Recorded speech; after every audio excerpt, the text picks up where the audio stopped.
আমি পবিত্রানন্দজির একতার চিন্তাধারা ক্রমবিকাশ এইখান থেকে আলোচনা করছিলাম গতদিন এই জায়গাটা। প্রথম কথা, আমাদের শাস্ত্র আমাদেরকে সবসময়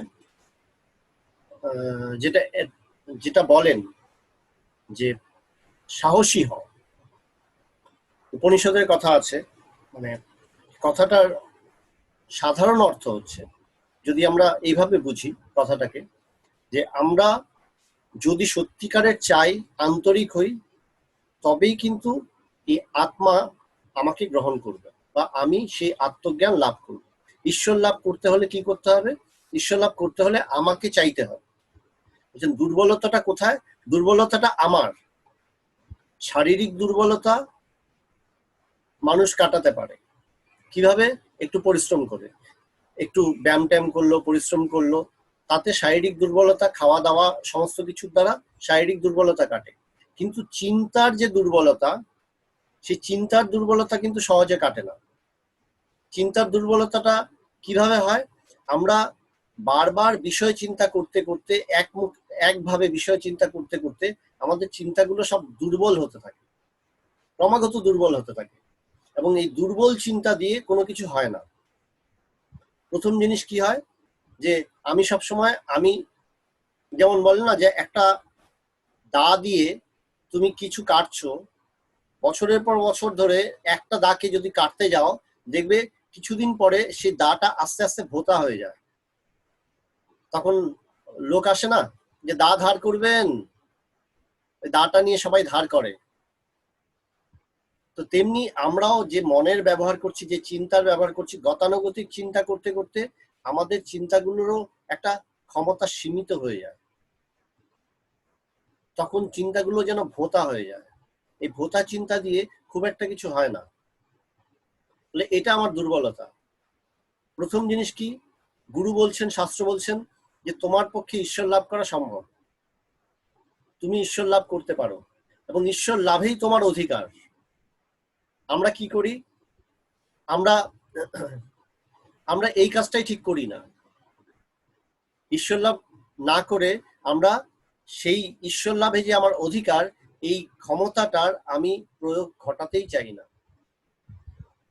আমার মনে হয় যে না না, আমার দ্বারা হবে না, ঠিক আছে, একটু সৎসঙ্গ করছি, একটু সৎ প্রসঙ্গ আলোচনা করছি, একটু এই কথা শুনছি, যথেষ্ট। বলছে না, যথেষ্ট না। ভগবান বারবার বলেন, এখানে যখন এসছো, ভগবানের কাছে যখন এসে পড়েছি আমরা, ভগবান সবসময় বলেন যে এখানে যখন এসে পড়েছো, তখন তোমাদেরকে অনুভূতির জগতে প্রবেশ করতেই হবে, আধ্যাত্মিক অনুভূতির জগতে তোমাদের প্রবেশ করতেই হবে, অন্তর্জগতে তোমাদের প্রবেশ করতেই হবে, এটা মাস্ট, করতেই হবে। এবং সেখানে নিজের একটা জোর লাগবে, আমাকে শক্তি লাগবে। সেই শক্তিটা কি?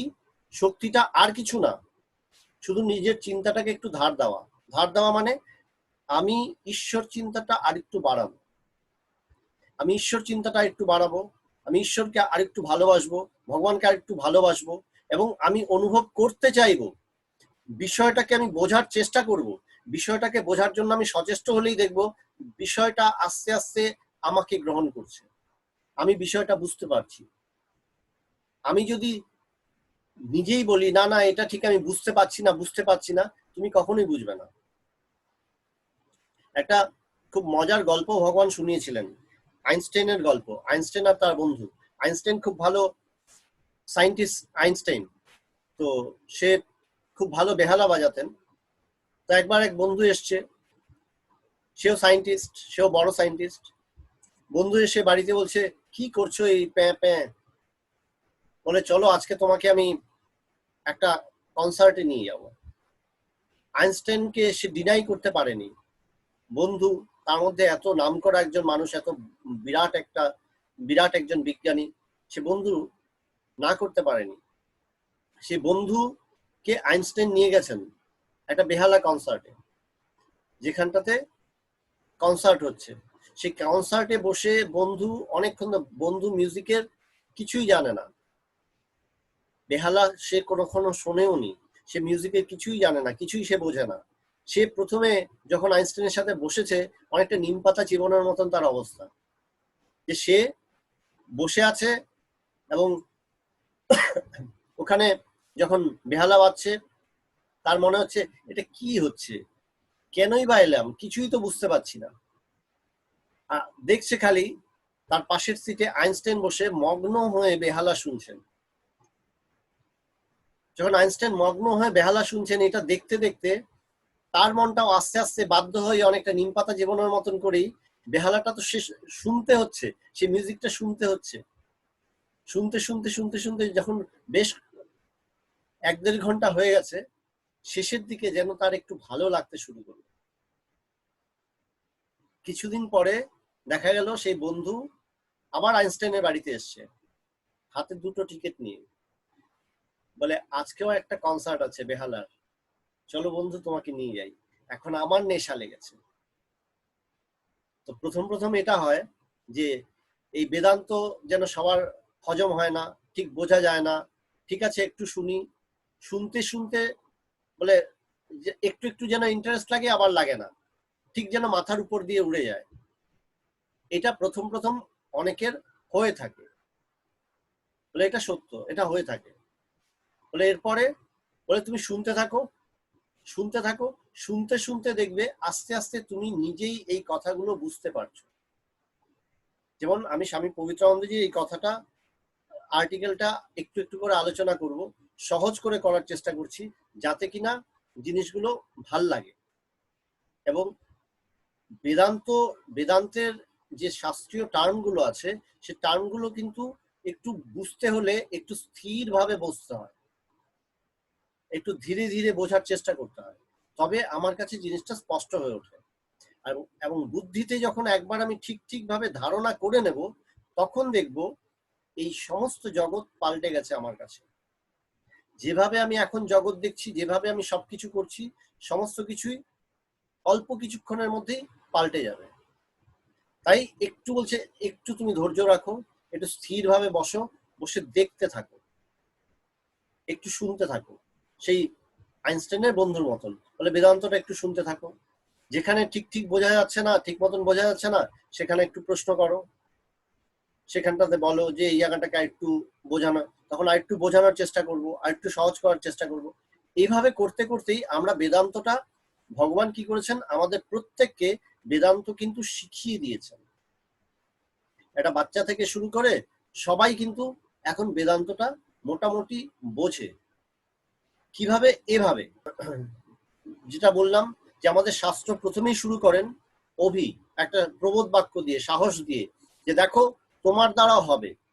আমি সমস্যা নিয়ে গেছি, আমার জীবনে নানান সমস্যা আছে, বললেন সমস্ত সমস্যা আছে, ঠিক আছে, বলে ওগুলোর সমাধানের জন্য তুমি জগতের সমস্ত কিছু ট্রাই করো, কিন্তু প্রকৃত সমাধান এবং সমস্ত কিছুর প্রকৃত সমাধান হচ্ছে ঈশ্বর লাভ। সেই ঈশ্বর লাভ করতে হলে তোমাকে কি করতে হবে? রোজ একটু একটু করে বেদান্ত শুনতে হবে, এই বেদান্তটা চর্চা করতে হবে, এটা নিয়ে ভাবতে হবে, ধ্যান ধারণা করতে হবে, এটা ভাবতে হবে, গভীরভাবে মনন করতে হবে। এই গভীরভাবে মনন করতে করতে দেখবো আমার কাছে জিনিসটা আস্তে আস্তে পরিষ্কার হয়ে উঠছে। পবিত্রানন্দই লিখছেন, মনোজগতের প্রস্তুতির শক্তি আমাদের মধ্যে পূর্ণভাবেই চিরবিদ্যমান আছে। এই যে আমি আমার মনটাকে তৈরি করব এই আধ্যাত্মিক কথাগুলো শোনার জন্য, বলে আমার মন দুর্বল, আমি অত বলশালী নই, আমি চিন্তাটা ধরে রাখতে পারি না, একটু শুনি তারপরে মনটা কেমন যেন চঞ্চল হয়ে যায়, কথাগুলো শুনি কিন্তু ঠিক মনের মধ্যে ঢোকে না। বলে এইভাবে আমরা নিজেরা নিজেদেরকে বোঝাতে থাকি, বলে এটাই দুর্বলতা, এই দুর্বলতাটাই ত্যাগ করতে হবে। সত্য হচ্ছে আমার মধ্যে, আমার মনের মধ্যে বা আমার অন্তর্জগতে এই শক্তিটা আমার মধ্যে প্রথম থেকে পুড়ে দেওয়াই আছে, আমার মধ্যে এই শক্তিটা আছেই, এই শক্তিটা নতুন করে অর্জন করার কিছু নেই, এই শক্তিটা তোমার দেওয়াই আছে, তুমি শুধু ভুলে গেছো, তুমি তোমার শক্তি সম্বন্ধেই ভুলে গেছো। তাই বলছেন পবিত্রানন্দজি, বলছেন এই শক্তি আমাদের মধ্যে পূর্ণভাবে চিরবিদ্যমান আছে, চিরবিদ্যমান, সবসময় ছিল, এখনো আছে। মনোজগতের বিশ্লেষণ বহির্জগতের বিশ্লেষণ অপেক্ষা উৎকৃষ্টতর। বলছেন কি, আমরা বিশ্লেষণটা করব কি? বলেন বাইরের জিনিসের, এই মানুষটা ভালো না ওই মানুষটা ভালো, এই মানুষটার এই কাজটা ভালো না ওই মানুষটা ওই কাজটা ভালো, এইগুলো বিশ্লেষণ করব? বলছেন না, তার থেকে ভালো নিজের মনটাকে বিশ্লেষণ করো, নিজের অন্তর্জগৎটাকে বিশ্লেষণ করো, আস্তে আস্তে অন্তর্জগতের সত্য অনুসন্ধান করো। সত্য এবং মিথ্যার ডেফিনেশন কি দেওয়া হচ্ছে? বলছেন ধীরে ধীরে, যেমন এখানে প্রথমেই বলা হচ্ছে কি চিন্তাধারার ক্রমবিকাশ। আমরা বলছেন মিথ্যার থেকে সত্যে যাচ্ছি না, আমরা সত্য থেকে আরো বেশি সত্যে উপনীত হই। সত্য এবং মিথ্যার ডেফিনেশন কি? যা পাল্টে যায়, যার পরিবর্তন ঘটে, তা মিথ্যা। মানে আধ্যাত্মিক দৃষ্টিকোণ থেকে সত্য এবং মিথ্যার ডেফিনেশনটা হচ্ছে যা চিরকালীন, সর্বসময়, সর্ব অবস্থায় একই রকম থাকে, তাই সত্য। যা পাল্টে পাল্টে যাচ্ছে, যার রূপ পরিবর্তন ঘটছে, তা সত্য নয়। আমি এখানে এই আর্টিকেলটা প্রত্যেকটা সেন্টেন্সকে ধরে ধরে পড়বো না, আমি একটু জাম্প করে করেই পড়বো। মূল কথাটা যেটা আমার বোঝার, সেই কথাগুলোকে আমরা ধরে নেব। পবিত্রানন্দজি বারবার স্মরণ করাচ্ছেন যে এটা আমাদের উপনিষদের বাণী, যে এই অমৃতত্ব, এই বেদান্ত বা এই অমৃতত্বে আমাদের চিরকাল অধিকার আছে, সনাতন অধিকার আছে। এই জ্ঞানটা আমাকে লাভ করতেই হবে। বলছেন ভেতরে একটা জেদ চাই, একটা বল চাই, শক্তি চাই, যে না এটা আমাকে লাভ করতে হবে। বলছেন সত্য বা অমৃত যাহা, তাহাতেই মানবের চিরন্তন অধিকার। এটাতে আমাদের চিরন্তন অধিকার আছে। এটা তুমি আজকে হোক বা কালকে হোক তুমি বুঝবেই। এখন আমি বুঝতে পারছি না বলে একটু ধৈর্য রাখো। যেমন ওই প্রথমেই কনসার্টের কথা শোনালাম, বেহালা কনসার্টের কথা। আইনস্টাইনের বন্ধু বেহালার কিচ্ছু জানতো না, সে গেছে কনসার্টে গিয়ে বসেছে, সে শুনছে, ধৈর্যের সাথে শুনছে। প্রথমে ধৈর্য ছিল না, কিন্তু আইনস্টাইনকে দেখে সে ধৈর্য অর্জন করেছে, বাধ্য হয়েছে, বাধ্য হয়ে সে শুনতে শুনতে শুনতে শুনতে সে কিন্তু জিনিসটাকে বুঝতে পেরেছে, সে কিন্তু রসটা নিতে পেরেছে। ঠিক তেমনি আমরাও বলছেন বলে এই মুহূর্তে ধরতে পারছি না, সব কথা বোঝা যাচ্ছে না। বোঝা যাচ্ছে না যদি মনে হয় কখনো যে বেদান্তে সব কথা বোঝা যাচ্ছে না, ধারণাটা ঠিক ঠিক হচ্ছে না, বলে একটু ধৈর্য রাখো, একটু ধৈর্য রাখো, দেখবে আস্তে আস্তে তোমার কাছে অন্তর্জগতের সেই রহস্য জগতের সমস্ত কিছু আস্তে আস্তে খুলতে শুরু করবে, প্রকাশ হতে শুরু করবে। তখন দেখবে তোমার খুব ভালো লাগছে। এই জগৎটা সত্যি খুব সুন্দর, আমাদের অন্তর্জগৎটা সত্যিই সুন্দর। আমরা বলি বটে এই মানুষটা ভালো, এই মানুষটা মন্দ, কিন্তু সত্য হচ্ছে প্রত্যেকটা মানুষের অন্তর্জগৎটা, ভিতরের জগৎটা সত্যি সুন্দর। বাইরের থেকে তাকে মনে হয়, নানান ব্যবহার দেখে মনে হয় এই মানুষটা ভালো না, এই মানুষটা মন্দ, নানান কিছু আমার মনে হয়। কিন্তু সত্য হচ্ছে প্রত্যেকের ভেতরটা একই রূপ, একই রূপ, প্রত্যেকেই একই। উপনিষদ আমাদেরকে বলছেন অমৃতের পুত্র বলিয়া সম্বোধন করিতেছেন এবং বলিতেছেন ওঠো জাগো। বলেন ওঠো জাগো, ঘুমিয়ে আছো। কিসে ঘুমিয়ে আছো? নিজের এই চিন্তার মধ্যে ঘুমিয়ে আছো, যে নিজের সীমিত ক্ষমতার মধ্যে ঘুমিয়ে আছো। বারবার মনে করাচ্ছ নিজেকে আমার দ্বারা হবে না, আমি ঠিক পারবো না। বললেন এইটার মধ্যে তুমি ঘুমিয়ে আছো, এটার থেকে ওঠো। এই নিজের ক্ষমতা, তোমার ক্ষমতা অসীম। প্রথমেই কি বলছেন যে তোমার মধ্যেই সেই অনন্ত শক্তি আছে।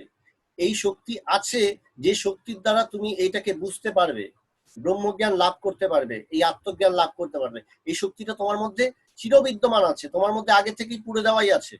শুধু তুমি এটাকে গ্রহণ করছো না, এই কথাটাকে একসেপ্ট করছো না। বারবার বেদান্ত শুনতে শুনতে আমার মধ্যে সেই কথাটা যেন জেগে ওঠে। বলেন আর কিছু না। বলেন যে ব্রহ্মজ্ঞান কি? ব্রহ্মজ্ঞান হচ্ছে আমার অজ্ঞান অপসারণ। আলাদা করে আমাকে কোনো কিছু পেতে হবে না। বলছেন আমার উপরে ময়লা চেপে আছে, সেই ময়লাগুলো ধুয়ে ফেলতে হবে। ময়লাগুলো কি? মনের যে দুর্বলতা, মন সবসময় বহির্মুখী, তাই বিষয়কে, নানান বিষয়কে সে আশ্রয় করে এবং মনে করে যে ওটাই সত্য। এই দুর্বলতাগুলো আমাকে জয় করতে হবে, এই দুর্বলতাগুলোকে সরিয়ে দিতে হবে, তবেই দেখবো মুক্তির দরজা আমার খুলে গেছে। পবিত্রানন্দজি কি সুন্দর বলছেন যে এই যে জগৎটাকে আমি দেখছি, বাইরের যে জগৎটাকে দেখছি, প্রত্যেকটা জিনিস, প্রত্যেকটা বস্তু, যেমন আমরা এখন এই জুমে ক্লাস করছি, সে মোবাইলেই হোক বা ল্যাপটপেই হোক বা যেভাবেই হোক, আমরা যে ক্লাসগুলো করছি, এখন মোবাইলটাকে মিথ্যা বললে তো আমি বললে হবে না যে এটা মায়া, এটা মিথ্যা, এটা নেই, হ্যাঁ মোবাইলটা নেই। বলেন না, তা নয়। বলেন মিথ্যা বা সত্যের ডেফিনেশনটা এরকম না। আমরা যখন বলি যে এই সংসার মায়া, এই জগৎ মায়া, মায়া মানে এই জগৎ নেই তা বলছেন না, যেভাবে দেখছো সেইভাবে নেই। বলেন আমার দৃষ্টিটা পাল্টাতে হবে। তো পবিত্রানন্দজি খুব সুন্দর ব্যাখ্যা করছেন। তিনি বলছেন যে দেখো, তোমার মধ্যে নানান সময় নানান রকমের ভাব হয়। কিরকম ভাব হয়? বলেন তুমি এখন দেখছো, তুমি দ্রষ্টা, তুমি শুনছো কথাগুলো, তুমি শ্রোতা। তুমি দ্রষ্টা হচ্ছ, তুমি শ্রোতা হচ্ছ, তুমি কর্তা হচ্ছ, তুমি সমস্ত কিছু কর্ম করে চলছো, তুমি আস্বাদ করছো, তুমি ভোগ করছো, তুমি ভোগী হচ্ছ, তুমি নানান কিছু করছো। তো প্রত্যেকটা জিনিস, প্রত্যেকটা ভাব কার মধ্যে? তোমার মধ্যেই তো। আমি তো করছি, আমি তো বলছি, আমি বক্তা হচ্ছি, আমি দ্রষ্টা হচ্ছি, আমি দেখছি, আমি দ্রষ্টা হচ্ছি।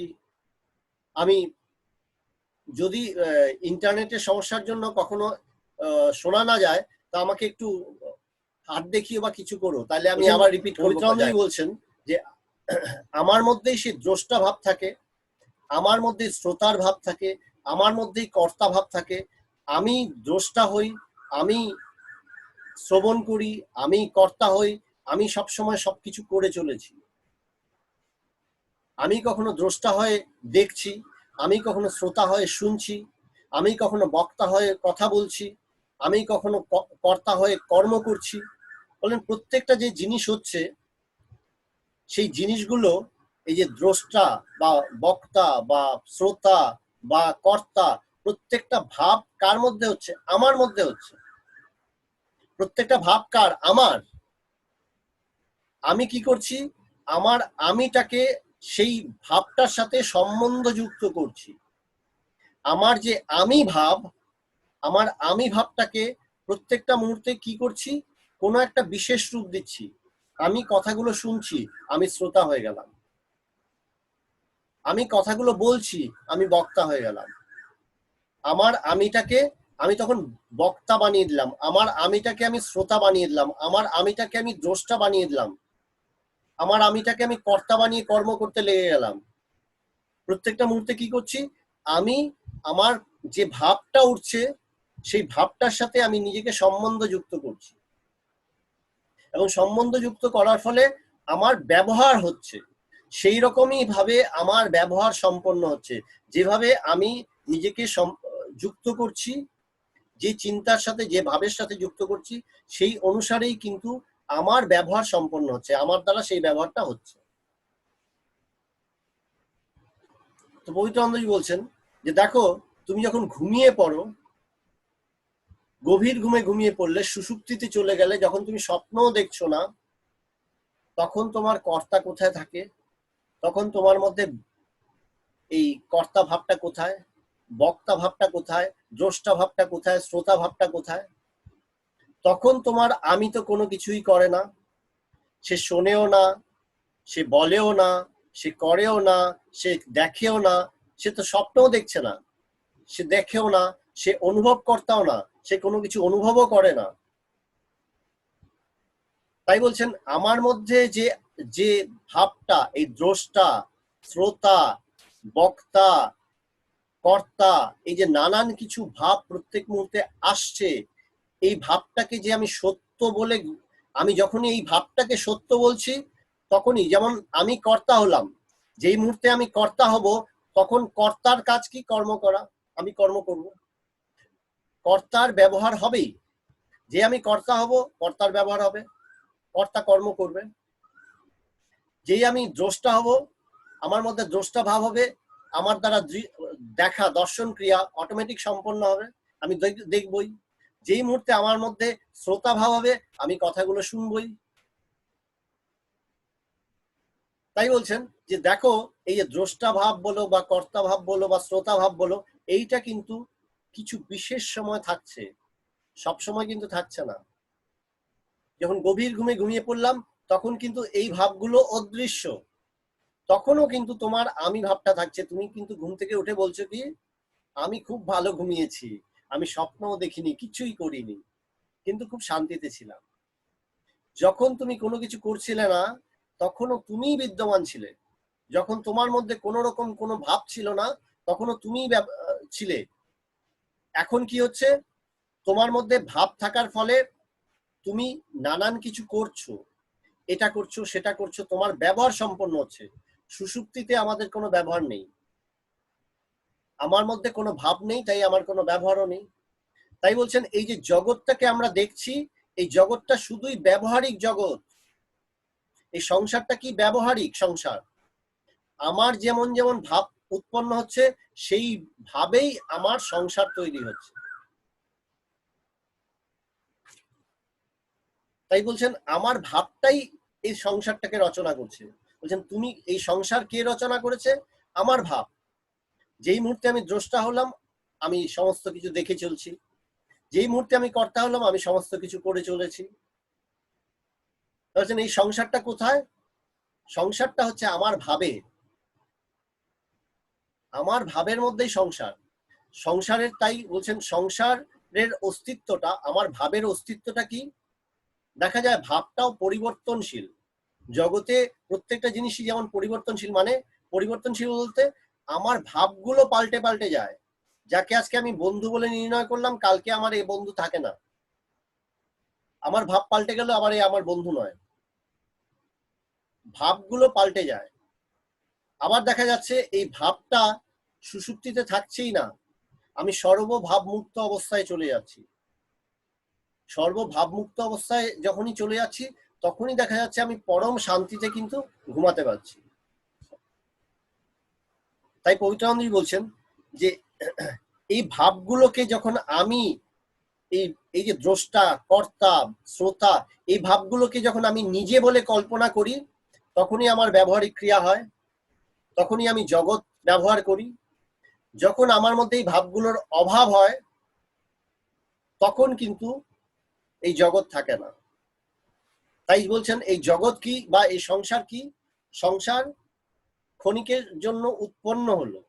কিসের দ্বারা উৎপন্ন হলো? আমার ভাবের মধ্যে উৎপন্ন হলো, এবং আমার ভাবের মধ্যে উৎপন্ন হয় সেই অনুসারে আমারও ব্যবহার সম্পন্ন হচ্ছে। আমি দ্রষ্টা হয়ে দেখছি সংসারটাকে, আমি কর্তা হয়ে সংসারে কর্ম করছি, আমি শ্রোতা হয়ে সংসারে নানান কথা, মানে ভালো কথা মন্দ কথা সব শুনছি, আমি ভোক্তা হয়ে সংসারটাকে ভোগ করছি। এই ভাবগুলোর যেই অপসারণ হলো সুষুপ্তিতে, দেখা গেল আমি কিছুই করছি না, আমি সুখে ঘুমিয়েছি, আমি কোনোই ভোগ করিনি, আমি কোনো স্বপ্নও দেখিনি, কিছুই করিনি, আমি দারুণ ঘুমিয়েছি। তা বলছেন পবিত্রানন্দজি তাই সুন্দর বিশ্লেষণ করছেন। বিশ্লেষণটা বোঝা যাচ্ছে তো যে কি সুন্দর ধাপে ধাপে বিশ্লেষণ, সহজ করে বলছি। পবিত্রানন্দজি এই বিশ্লেষণটা খুব সুন্দর বলছেন। তাই বলছেন যে কি হচ্ছে, এই যে আমার এই কর্তা দ্রষ্টা শ্রোতা এই ভাবগুলো আমার আমির উপরে ইম্পোজ করছি। বেদান্তটাকে বলা হয় যে আমরা কি করছি, ইম্পোজ করি। যেমন রশি, রশির উপরে সর্প সাপ ইম্পোজ করলাম, সর্পত্ব ইম্পোজ করে অন্ধকার রাস্তায় যেতে যেতে এই সাপ সাপ সাপ বলে আমি চিৎকার দিয়ে উঠলাম। তখন একজন যে পাশে থাকতো সে বেরিয়ে এসছে চিৎকার শুনে, আমি ভয় চিৎকার দিচ্ছি সাপ সাপ এখানে সাপ, আমি আতঙ্কে কাঁপছি। সে বলছে দাঁড়া দাঁড়া, সাপ নেই সাপ নেই, আলো দিয়ে দেখাচ্ছি আসো।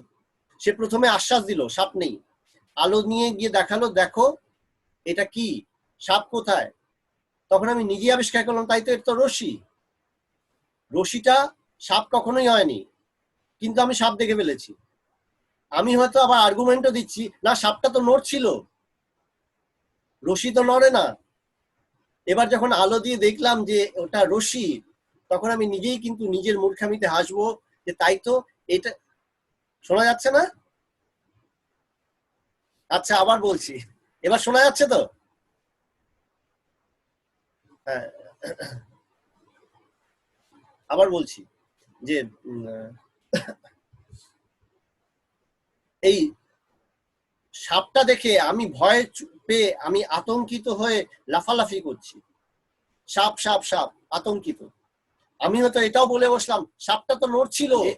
অন্ধকারের মধ্যে সাপটা দেখছিলাম, দেখে আতঙ্কিত হলাম, আতঙ্কে ভয়ে আতঙ্কে আমি চিৎকার শুরু করলাম যে দেখো সাপ সাপ। যে মানুষটা ওই অঞ্চলে থাকে সে ছুটে এসছে আমার চিৎকারে, এসে আমাকে বলল আরে সাপ নয়, এখানে সাপ নেই। সে আশ্বাস দিল, বলে আসো আমি আলো দিয়ে দেখাচ্ছি তোমাকে, সাপ নেই এখানে। সেই আশ্বাসটা শুনে হয়তো আমি আর্গুমেন্টও দিলাম, বললাম না না আমি দেখেছি সাপটা নড়ছে, সাপটা ফনা তুলেছিল। সে আমাকে বললো দাঁড়াও দাঁড়াও আমি আছি তো, আলো নিয়ে এসছি, তুমি ভয় পেও না, হাতে লাঠিও আছে, চলো। সে আলো নিয়ে সামনে গিয়ে যখন দেখালো, দেখলাম রশি। যেই মুহূর্তে আমি রশি দেখলাম তখন আমার সাপের ভ্রমটা কিন্তু সাথে সাথে কেটে গেল। যেই মুহূর্তে আমার সাপের ভ্রমটা কেটে গেল তখন আমি কিন্তু বোকার মতন হাসবো যে তাই তো, রশি তো আর নড়ে না, রশি ফনাও তোলে না। তা আমি যে দেখেছিলাম ফনা তুলেছে সাপ, সেটা কি? তখন আমি কি বলবো? ওটা আমার মূর্খামি। তো এই সংসারটাও বলছে, বেদান্তের এই ক্লাসিক্যাল এক্সাম্পলটা দিয়ে বোঝানো হয়, এই সংসারটাও প্রত্যেক মুহূর্তে যে আমি ব্যবহার করি, ব্যবহার করতে গিয়ে আমি নাজেহাল হই, এই সংসার আর ভাল লাগছে না, এই সংসারটা বেকার, সংসারটা এই হচ্ছে সেই হচ্ছে নানান কিছু, এই যে নাজেহাল হই,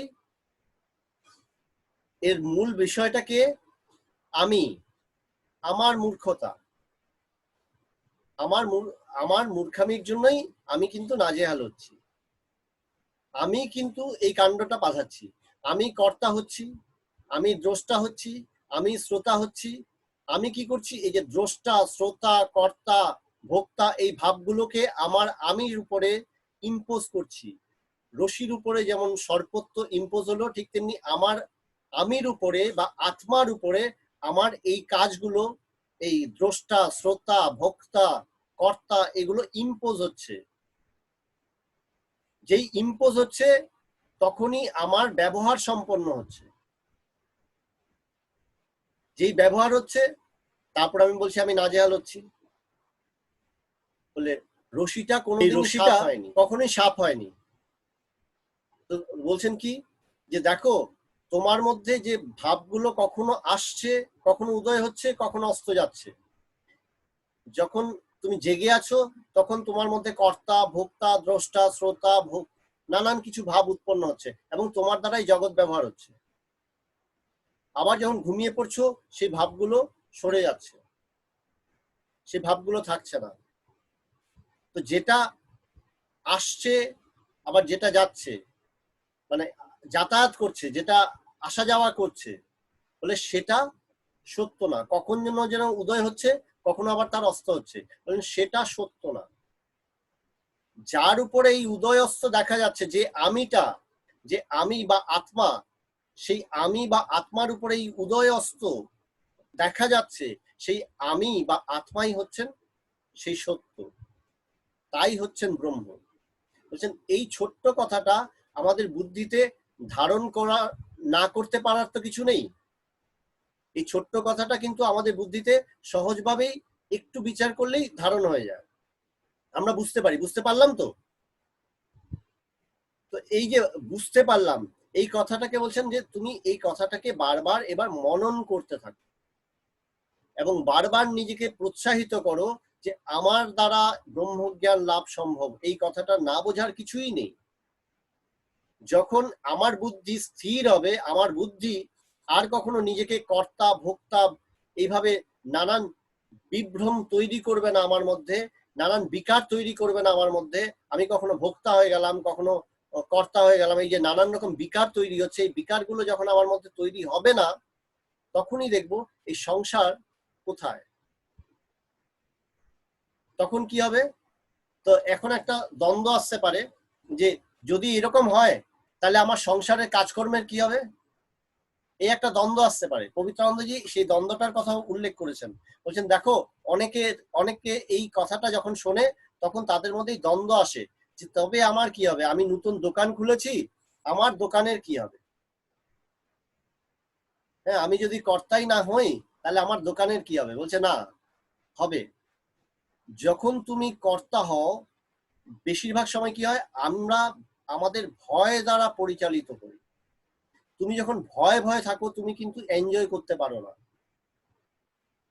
তুমি যদি ভয় না পাও, তোমার মধ্যে যদি ভয় ভাবটাই না থাকে, তোমার মধ্যে যদি আতঙ্ক না থাকে, তবে কিন্তু তুমি প্রকৃতি এনজয় করবে।